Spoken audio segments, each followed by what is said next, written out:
கரூர் அண்ணா சாலை அருள்மிகு ஸ்ரீ கற்பக விநாயகர் ஆலயத்தில் கோகுலாஷ்டமியை முன்னிட்டு கோகுல கண்ணனுக்கு சிறப்பு அலங்காரம் மற்றும் உரியடி திருவிழா. கோகுலாஷ்டமியை முன்னிட்டு கரூர் மாநகராட்சிக்கு உட்பட்ட அண்ணாசாலை பகுதியில் குடிகொண்டு அருள்பாலித்து வரும் அருள்மிகு ஸ்ரீ கற்பக விநாயகர் ஆலயத்தில் வீற்றிருக்கும் ஸ்ரீ கிருஷ்ணனுக்கு சிறப்பு பொருட்களால் அபிஷேகம் நடைபெற்று அதன் தொடர்ச்சியாக வெண்ணெய் காப்பு அலங்காரத்தில் சுவாமி கிருஷ்ணன் பக்தர்களுக்கு காட்சியளித்தார். அதைத் தொடர்ந்து ஆலயத்தின் சிவாச்சாரியார் சுவாமிக்கு உதிரி பூக்களால் நாமாவளிகள் கூறிய பிறகு பஞ்ச கற்பூர ஆரத்தியுடன் மகா தீபாராதனை காட்டினார். பின்னர் ஆலயம் அருகே உரியடி திருவிழா நடைபெற்றது. கண்ணன் வேடமிட்டு வந்த நபர் உரியடியை பலமுறை முயற்சி செய்து வெற்றி வாகை சூடினார். அதனைத் தொடர்ந்து அனைவருக்கும் பிரசாதங்கள் வழங்கப்பட்டது.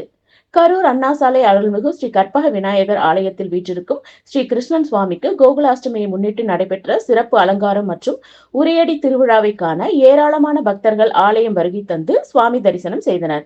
நிகழ்ச்சியின் ஏற்பாட்டை ஆலய நிர்வாகிகள் சார்பாக சிறப்பாக செய்திருந்தனர்.